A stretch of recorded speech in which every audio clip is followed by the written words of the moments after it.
Un saludo amigos, amigas, miembros todos del canal y aquellas personas que veáis este vídeo por primera vez. Me llamo Raúl y estáis en Nuevos Culés, vuestro canal de noticias azulgranas. Y como es el canal de noticias azulgranas, la noticia principal es esta victoria del Fútbol Club Barcelona en Newcastle ante el equipo local. Una victoria ajustada, pero válida. 1-2, y vamos a hablar de esto. Esto es la noticia central del vídeo, pero también hay otro tipo de noticias y no las vamos a olvidar. Y como ya está bien de chapa y esto no comienza hasta que yo no diga las palabras mágicas, que por cierto ya teníais que saber cuáles son. A ver. Vídeo dentro. Efectivamente, vídeo dentro.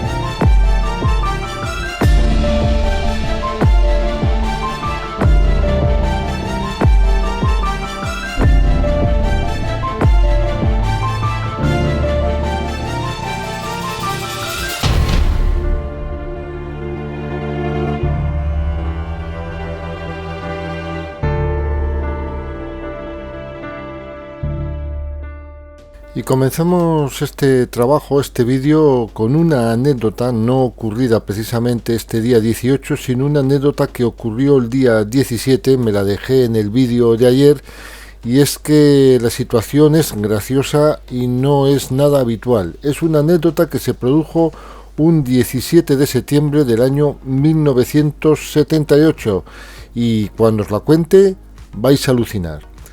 Desde luego ya sabéis que una situación habitual que puede producirse en el lanzamiento de un penalti es que éste se mande repetir. Pero lo que no es habitual es que se mande repetir dos veces. Es decir, esta situación es algo que ocurrió realmente al Fútbol Club Barcelona en este año que os he dicho, en el año 78, y a un jugador que vosotros conoceréis, un jugador azulgrana llamado Hansi Krankl. Un buen goleador. Bueno, pues el partido era un Barcelona-Salamanca disputado en el Camp Nou, que por cierto el portero del Salamanca en esa temporada era un tal D'Alessandro. Por cierto, un tal D'Alessandro con el que yo no llegué a jugar contra él, pero es el mismo año incluso que el Club Deportivo Logroñés, antiguo Club Deportivo Logroñés desaparecido, eliminó al Salamanca de la Copa del Rey. Curiosos datos, ¿verdad? Es el mismo equipo del señor D'Alessandro. Pues bien, esta jornada, este partido en el Camp Nou correspondía a la tercera jornada de liga del campeonato de ese año. El tanto del jugador austriaco fue el que abrió el marcador en el minuto 23. Lo curioso es la forma en la que se explica en la prensa. Y la noticia decía: a los 23 minutos y en la primera situación real de gol que se producía, Hansi Krankl disparó bien al hueco y el defensa Balbi evitó el gol con un claro manotazo. Señalada la pena máxima indiscutible, lanzándolo Hansi Krankl, y D'Alessandro detuvo el disparo. Pero el árbitro, el colegiado, el señor Martín Navarrete, sin vacilar, decretó la repetición del lanzamiento según el referee, según el árbitro, porque el meta del Salamanca se había adelantado antes de que sonara el silbato, y como lo había parado, pues era obligatorio repetir el lanzamiento. Un lanzamiento que se repitió, y esta vez el penalti llegó a la red, pero el señor Martín Navarrete volvió a anular el tanto por considerar que había habido un jugador azulgrana que había invadido el área antes del tiempo reglamentario, antes de que el árbitro pitara el lanzamiento del penalti. Concretamente fue Fortes, jugador del Fútbol Club Barcelona, el que al parecer había entrado al área antes de tiempo. Jugador vienés con unos nervios muy templados, porque hay que estar con unos nervios bien sujetos, volvió a lanzar otra vez el penalti por tercera vez, y esta vez fue la vencida. El esférico entró dentro del área y el señor Martín Navarrete, sin más reparos que oponer, admitió y dio validez a este tanto. Era el primer gol, era el 1-0 que abría el partido, y al final el partido terminó con el resultado de 3-0 a favor del Fútbol Club Barcelona. Marcaron 2 goles más, Esteban y Neskens. El del holandés, desde luego, fue el golazo de la tarde, con un potentísimo remate de cabeza a centro de Paco Martínez.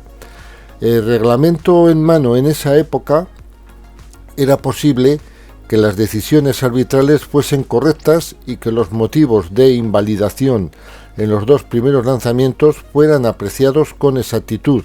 Se valoró el triple penalti en la misma crónica, y sin embargo, de no existir, urge la incorporación de reglamento una cláusula que limite el número de posibles repeticiones de un castigo máximo, si es que quieren evitarse posibles situaciones de garantizada conflictividad. Esto es lo que publicó en sí la prensa. El técnico de la Unión Deportiva Salamanca se quejó de estas repeticiones de los penaltis, afirmando que, según me han comentado mis jugadores, no había habido motivo para ello. Esto lo aseguró el técnico de Salamanca, el señor Felipe Mesones. En cambio, el técnico azulgrana, que era en ese momento Lucien Müller, no quiso valorar la acción porque desde el banquillo dijo que no había podido apreciar nada. Aquella fue la primera temporada de Hansi Krankl con la camiseta del Barcelona, y al final de la temporada el jugador había marcado 36 goles, 7 de penalti. Este fue el mejor registro de los 5 que endosó al Rayo Vallecano en enero, y también en partido de liga. Pero vamos con las malas noticias, y es que también ha habido malas noticias. Curiosamente hoy era día de Champions, y curiosamente hoy se han puesto en marcha las declaraciones por el caso Negreira. ¡Qué casualidad! Pues se han puesto en marcha. Desde luego hay que decir que los primeros en llegar a declarar a la Ciudad de la Justicia fueron el responsable de las secciones del Barça, el señor Albert Soler. Posteriormente llegó el hijo de Enrique Negreira, Javier Enríquez, se llama Javier Enríquez, y luego seguido por el expresidente Rosell, que acudió pese a que su doctora le había recomendado aplazarlo tras haber sido operado la pasada semana de una hernia discal. Bartomeu y Rosell han defendido la legitimidad de todas las actuaciones del club y han explicado que los pagos realizados al hijo de Negreira fueron por servicios de asesoramiento deportivo y elaboración de informes arbitrales con contraprestación económica justificada. Bartomeu ha ido más lejos y ha enfatizado que desconocía quién estaba detrás de la empresa a la que prestaba los servicios y que estos contratos ya existían al llegar al club. También ha descartado cualquier vinculación entre la salida de Negreira padre de la federación y el cese de los servicios de su hijo. Por contra, también Rosell ha dicho que por su parte no se necesitaban ayudas arbitrales porque el club contaba con el mejor equipo del mundo, con jugadores como Leo Messi, Piqué, Javier Enríquez. Confirmó que también hacía informes para otros clubes y que los precios cobrados eran los de mercado. Los abogados de la defensa aseguraron que los pagos eran legítimos y que no se puede demostrar corrupción deportiva porque no hay ningún árbitro que haya declarado que se pagaran estas cantidades por un partido. En conclusión, y a tenor de lo expresado por fuentes relacionadas con las diferentes partes, la jornada ha acabado con satisfacción entre los acusados y sus defensas al haber podido demostrar, al parecer, en sede judicial todos los detalles que a su juicio los exoneran de cualquier delito y responsabilidad, por lo menos en asuntos deportivos, que realmente es lo que se ha dejado claro hoy. Ya ha pasado bastante tiempo desde que se marchó Ferran Reverter, concretamente algo más de 3 años dentro del Fútbol Club Barcelona, y se ha recuperado este mismo martes la figura de un director general.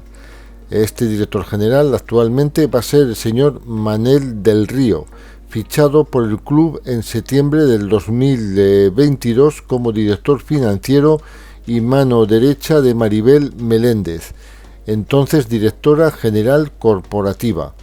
Cuando ésta puso fin a su etapa en el Barcelona en febrero de 2024, el señor del Río asumió sus funciones formando una dupla con mucha sintonía y comunicación con Marcel Ramírez, actual director financiero. Se está comenzando a planificar el partido Barça-PSG en el estadio de Montjuïc. Los azulgranas trabajan en los timing para activar el estadio Olímpic como plan B al Spotify Camp Nou, donde sí se podría jugar ante la Real Sociedad. En consonancia con esta noticia hay que decir que la UEFA ya señala Montjuïc como sede para el partido Barcelona-PSG. En la web de la Champions aparece que el escenario del partido va a ser el Estadi Olímpic Lluís Companys, aunque aún no hay confirmación del club azulgrana sobre este asunto, no es oficial. También hay que decir que el estadio de Montjuïc se estaría preparando para instalar un nuevo césped. Se ha retirado por completo toda la estructura del escenario del concierto de Post Malone y se ha nivelado el terreno de juego para empezar a colocar el césped en breve. El Barça ha iniciado la operativa para un regreso al Estadio Olímpic como plan B para el estreno como local de la Champions ante el Paris Saint-Germain. Gistau ha liderado a un Barcelona que ha acabado sufriendo en su debut en la Youth League. El vigente campeón de Europa juvenil ha vencido también al Newcastle a domicilio con una gran actuación del delantero que marcó un doblete y ha dado una asistencia. El juvenil A se marchó al descanso con ventaja de 3 goles, pero los ingleses estuvieron cerca de acabar empatando. Como se informaba en el día de ayer, la ministra de Igualdad, Ana Redondo, había visitado al Fútbol Club Barcelona. La vicepresidenta institucional de la entidad, Elena Ford, había sido la anfitriona de la representante del gobierno que ha querido conocer de primera mano cuál es el proyecto del fútbol femenino y las iniciativas del club para impulsar la igualdad de género.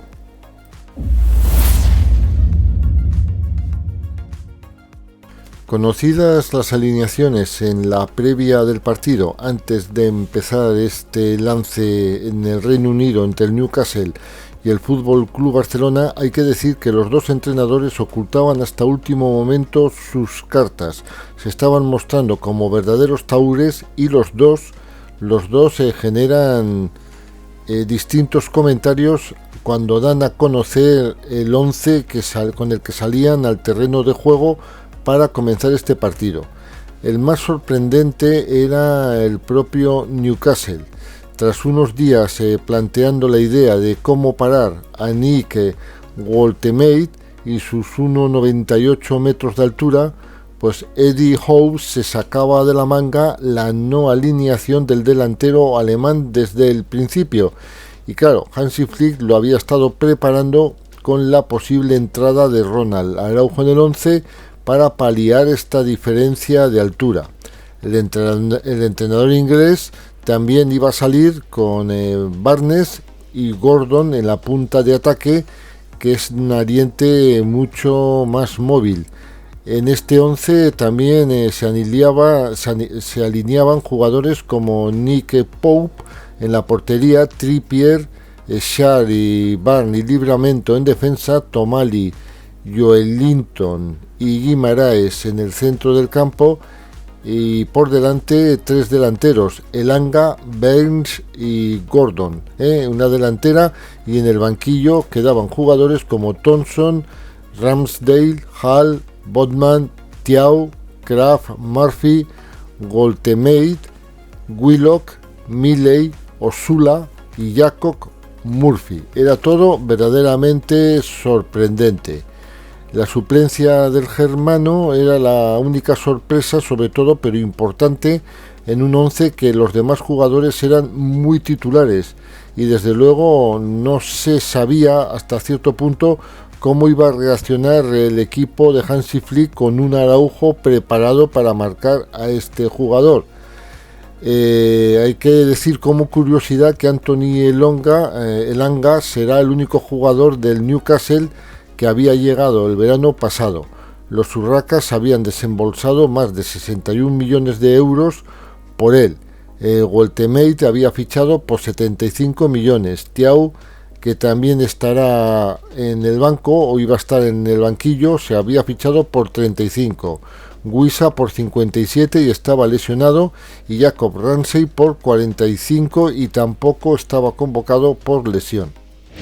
El Barcelona aparecía en el césped de St. James Park sin los lesionados, es decir, sin Ter Stegen, Balde, Gavi o el propio Lamine Yamal, que no habían viajado a Newcastle.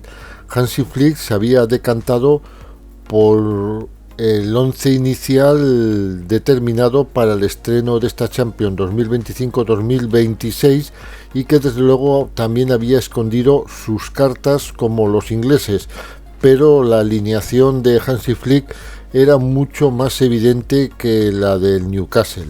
El portero sería desde luego claramente Joan García, que debutaría en Champions por primera vez y protegido por una defensa formada por Koundé, Araujo, Cubarsí y Gerard Martín.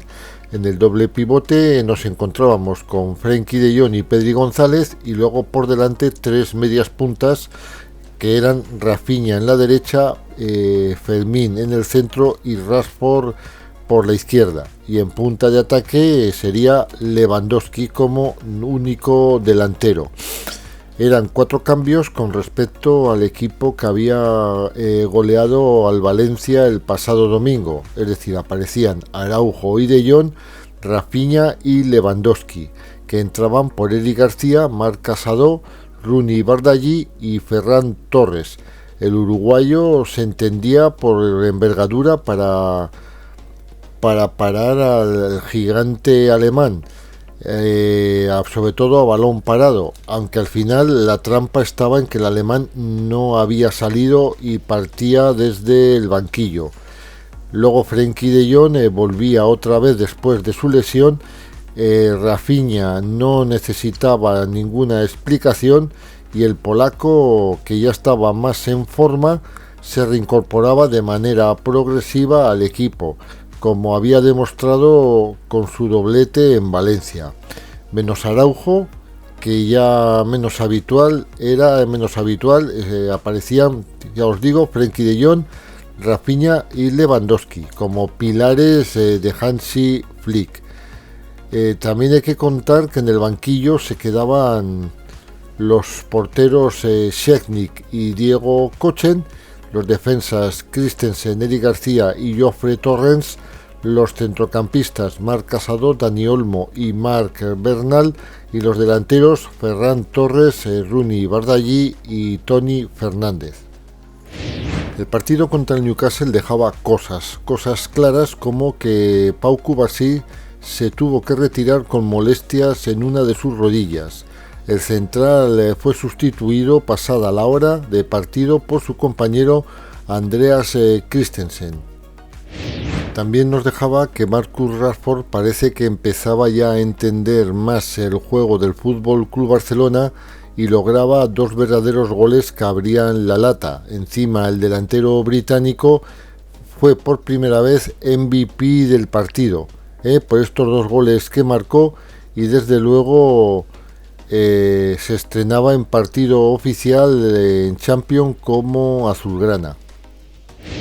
También eran determinantes las declaraciones de Howe, entrenador del Newcastle, que, claro, que reconocía que aunque su equipo no había hecho mal partido, debían haber sido más perfectos, y afirmaba que para ganar al Barcelona había que hacerlo bastante mejor, que había que tener una mejor actuación. Como resumen rápido y para aclarar todo lo que os he estado contando hasta ahora del partido, los dos golazos de Rashford son determinantes, uno de un brillante cabezazo y un misil a la escuadra. Le habían dado el triunfo al Barcelona, un Rashford que ya había despertado al parecer en este partido. Resultado 1-2 y luego se empezaba con buen pie la Liga de Campeones. Los tantos de Rashford, y siendo los primeros con la camiseta del FC Barcelona, pues habían permitido a los de Hansi Flick comenzar la Champions con 3 puntos, que era muy importante ante un posible rival directo. Luego al final habrá que verlo, y desde luego un Newcastle que fue mejor, pero que no encontró el gol hasta el minuto 91, cuando recortó por medio de Anthony Gordon.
Hansi Flick en rueda de prensa ha analizado el triunfo ante el Newcastle y ha afirmado que era muy importante empezar con estos 3 puntos aquí mismo en este campo. El equipo ha estado fantástico. Hoy habíamos dicho que al equipo que los primeros 15 minutos era muy importante mantener la portería a cero, y para mí todo el partido ha estado muy bien. También después de esos 15 minutos en la primera parte hemos tenido un 64% de posesión y ha sido todo muy positivo. Además ha sido cuestionado por Marcus Rashford. Un gol es un gol y tengo que volver a ver esos 2 goles. Seguramente el segundo ha sido mejor. Lo importante es que él vaya cogiendo confianza. Lo estamos ayudando. El segundo es muy bueno. No estoy sorprendido porque esto lo hace en los entrenamientos. Y por último ha hablado de la línea medular con Pedri y con Frenkie. No es fácil presionarnos. Creo que hoy los dos han hecho un buen partido. Estoy contento que jueguen con esa confianza en este campo. Somos un equipo muy joven. Lo que puedo ver es que el equipo juega con confianza y eso es muy importante. Y vamos con las valoraciones y vamos a empezar con Joan García. El jugador sigue sin cometer grandes errores y sigue siendo determinante en acciones puntuales, porque la verdad es que últimamente no le están tirando tanto. Es cierto que la portería no la ha podido dejar a cero, pero aún así da una seguridad bastante grande. Y desde luego hay que contar que tiene mucha sobriedad y desde luego que está muy aclimatado y cada vez está jugando mejor. Y le voy a poner un 7. Koundé, en plan totalmente defensivo, inexpugnable, ha ido de menos a más y a nivel defensivo ha estado muy bien. Algo peor a nivel ofensivo, pero muy insuperable, y ha formado desde luego un muro en la derecha junto con Araujo. Desde luego, como he dicho, en ataque algo peor porque ha estado más tímido en sus subidas, pero sobre todo en la segunda parte se ha soltado un poquito más y desde luego ha sido clave en el centro que le ha hecho a Rashford para que marcara el gol, un 8. Ronald Araujo, pues el uruguayo no ha hecho mal partido, yo quería esperar a finalizar, me parecía que era un error, igual no ha sido tan error, lo que pasa es que tampoco le ha salido la táctica en cuestión de lo que él esperaba, que era marcar al tanque alemán, pero desde luego el partido que ha hecho ha sido bastante bueno y apenas ha cometido errores. Le voy a poner un 8. Pau Cubarsí, bastante inteligente, se ha acoplado al cambio de pareja bastante bien esta vez, pero sobre todo lo que hay que decir es que la pega es que ha salido tocado de la rodilla. Le voy a dar un 8. Gerard Martín, bastante asentado, es cierto que ha tenido que mejorar porque no ha empezado con buen pie, pero enseguida se ha superado y le voy a dar un 7. Frenkie de Jong se ha puesto el mono de trabajo, es cierto que lo podía haber hecho algo mejor, pero desde luego en el segundo tiempo ha dado una masterclass de conducir el balón y de marcar los tiempos. Le voy a poner un 7. Pedri soberbio, sobre todo en los minutos finales en los que se le ha metido en la cabeza de que no se jugaba y literalmente no se ha jugado. Es cierto que ha empezado bastante tapado, pero poco a poco se ha ido soltando y la verdad es que ha hecho un excelente partido. Le voy a poner un 8. Fermín López, pues terrenal, es cierto que no ha estado cómodo. Esta vez no ha hecho tan buen partido y desde luego sigue siendo relevante en 3/4 partes del campo, pero hoy no ha estado todo lo fino que tenía que estar, y eso que ha jugado los 90 minutos. Le voy a poner un 6. Rafinha, pues muy bregador, muy fajador, pero tampoco ha sido Rafinha de otras veces, le ha faltado un poco de chispa, un 6. Marcus Rashford, pues bueno, vuelve a Inglaterra, vuelve a casa, parece que el aire de las islas, el aire de Inglaterra parece que le sienta bien, ha marcado 2 goles, que el Newcastle es una de sus víctimas favoritas y poco más que decir. No es que haya hecho buen partido, pero se le ve mucho más activo y se le ve mucho más incorporado al equipo y por eso le voy a poner un 8. Robert Lewandowski, bastante gris, bastante desacoplado y desde luego no ha podido ayudar demasiado al equipo, siempre jugando de espaldas. Le voy a poner un 5. Ferran Torres, en plan de delantero activo, el tiburón tras un inicio fulgurante de curso descansó contra el Newcastle y ha salido desde luego con ganas desde el banquillo, aunque no ha podido hacer mucho, un 6. Eric García, un jugador multiusos, puede jugar de central, de lateral derecho y hoy ha terminado jugando de lateral izquierdo. No ha hecho tan mal partido, pero tampoco se le puede pedir mucho, un 6. Dani Olmo, en plan refresco, ha estado a punto de marcar gol y desde luego ha salido con muchas ganas. Le voy a poner otro 6. Christensen se ha compenetrado bastante bien con Araujo. Veremos a ver, habrá que esperar continuidad. Es cierto que se le ve mucho más fino y se le ve mucho mejor a nivel del asunto lesiones y le voy a poner un 6. Y bueno, a Marc Casado no se le puede valorar porque ha sido meramente testimonial y para terminar de cerrar el partido. El árbitro era el sueco Glenn Niver. Se ha adaptado bien al terreno de juego y desde luego se ha ganado el respeto de los jugadores en el Newcastle Barça. Ha corrido mucho, no ha estado mal del todo y sobre todo muy bien situado, muy cerca de la jugada y bastante acertado a la hora de sancionar las infracciones. Al principio ha dado bastante fluidez en el juego al conceder la ley de la ventaja en muchas ocasiones y desde luego parece que ha demostrado mucha seguridad, ya sea acertada o desacertadamente, pero seguridad sobre todo, y ha transmitido tranquilidad a los jugadores. No ha sido un partido demasiado duro a la hora de encontronazos físicos. Ha hecho un arbitraje preventivo mostrando tarjetas de forma correcta a Joel Linton por sujetar a Pedri, a Gerard Martín por zancadilla a Bruno Guimaraes, a Barnes por una dura entrada a Koundé, a Fermín por agarrar a Trippier y cortar una contra a De Jong y a Casado por derribar a Tonali y Thiago. En el VAR ha estado el francés Jérôme Brissard. No ha habido acciones polémicas, por lo menos de VAR, pero hay una jugada que quiero ver que no ha habido ni repetición. No se ha sacado ni repetición.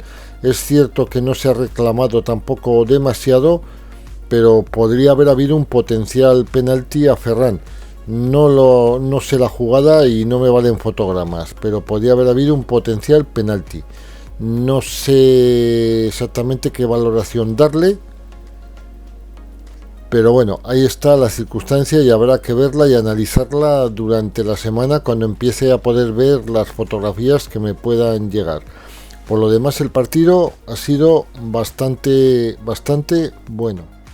Y colorín colorado, este cuento se ha acabado. No es un cuento porque la verdad han sido noticias y son todas verídicas y sobre todo el partido, pero quiero decir que el vídeo ya se ha acabado. Pero vamos con los recordatorios. La próxima cita del Fútbol Club Barcelona será el próximo domingo, día 21, contra el Getafe, en el Johan Cruyff, a las 9 de la noche. Barcelona, Getafe, Johan Cruyff, 9 de la noche. Y ya solamente me queda pediros pues que valoréis este trabajo, que lo valoréis lo mejor que podáis y sobre todo que no os retraigáis a la hora de comentar, de dejarme vuestro like, en fin, todo esto que es muy importante y sobre todo pues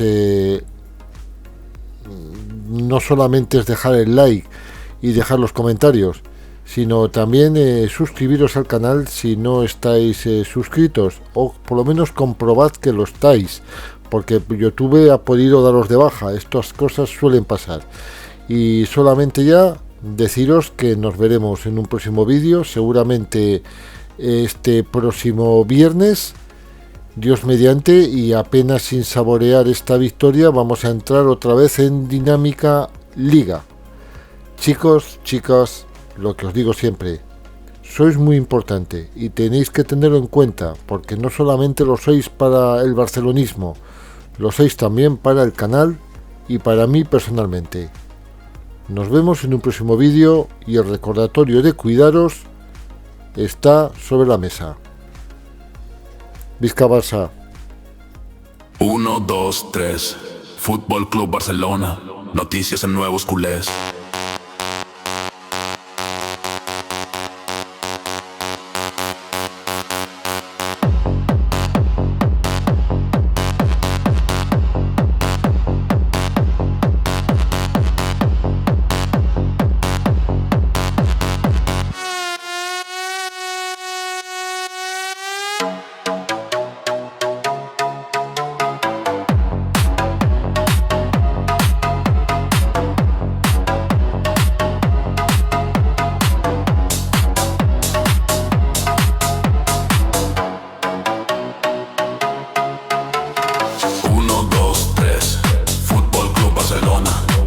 En nuevos culés.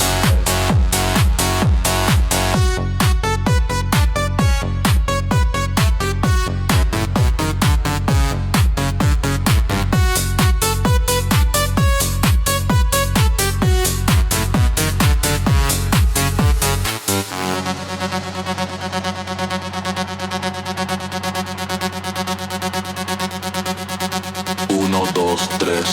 Fútbol Club Barcelona.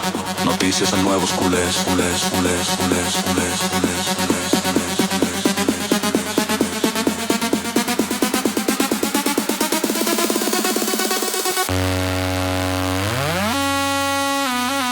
1, 2, 3. Fútbol Club Barcelona. Noticias en nuevos culés.